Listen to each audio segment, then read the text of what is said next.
All right, here's the maintenance quiz answers. Number 1, if you actually look at that table, XY, what I can do is actually get my rate of change for this.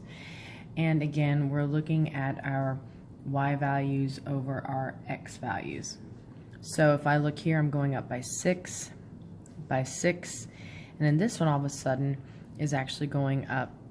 If you look at it from 26 to 44 is actually 18. Up by 1, but up by 3. So remember, it's your change in Y divided by change in X. 6 over 1, 6 over 1, and 18 over 3. You see that your rate of change is 6. That's your slope.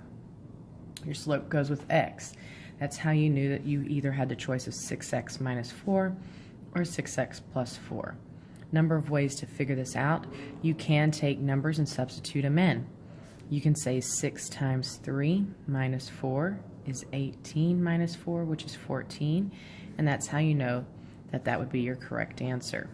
If you tried that coordinate here, substituting in the 3, adding the 4, you get 18 plus 4, which is 22, which is not the correct answer. We needed it to be 14. Now you could have also used the coordinate into point slope or slope intercept. I like slope intercept to find my b or my y intercept. So it's y equals mx plus b. And so I have the y value of 14. My slope was 6. X is 3. Looking for that b value. 14 equals 18 plus b. Subtract 18 from both sides, and you get that b is negative 4. That's how you knew it was y equals 6x minus 4. Number of ways, guys. You could also just start going down, keep going down 6, and every time you go down 6. Now, if you subtract 6 from here, you're at 8. Subtract another 6, and you're at 2. Subtract another 6, and you're at negative 4. So that means you're going to subtract 1 to get to 2, subtract 1 to get to 1, subtract 1 to get to 0. When your x is 0, that's your y-intercept.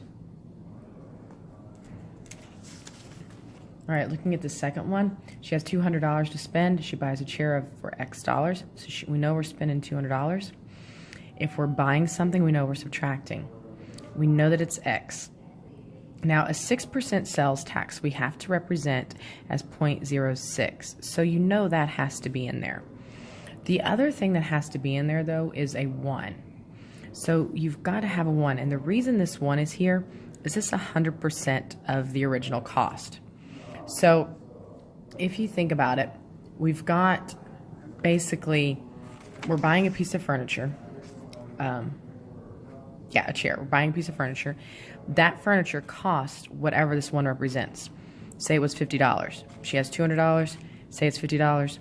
And then she's also being charged a sales tax. So it's not just the X times the 0.06, but it's also the X times the 1. This is her total cost. That's the reason why we get 1.06 that we have to subtract. You have to subtract the initial cost as well as the sales tax. And that, of course, was set equal to y.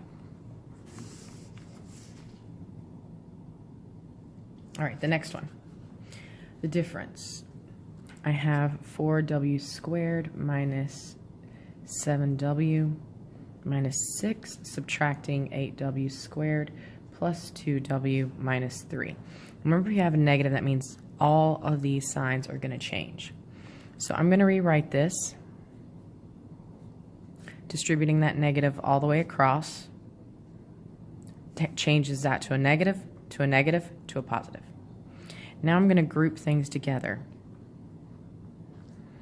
I've got my 4w squared minus 8w squared. Now I'm going to do my negative 7w with the negative 2w. So I'm putting all of my like terms, making sure I bring down their symbols. Then I have a negative 6 and a positive 3. Now when I combine this, I get a negative 4w squared. When I combine this, I get negative 9w. When I combine this, I get minus 3.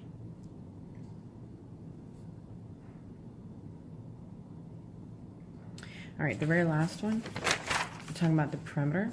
So if you talk about perimeter, this one is add all sides.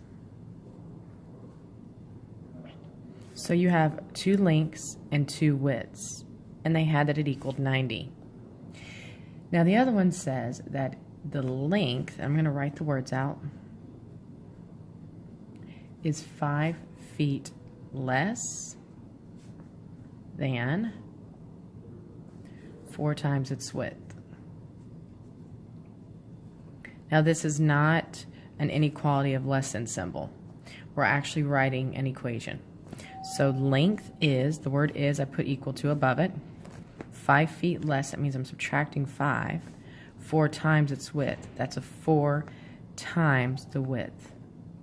So if I write it, its length equals 4W minus 5. And that is your equation.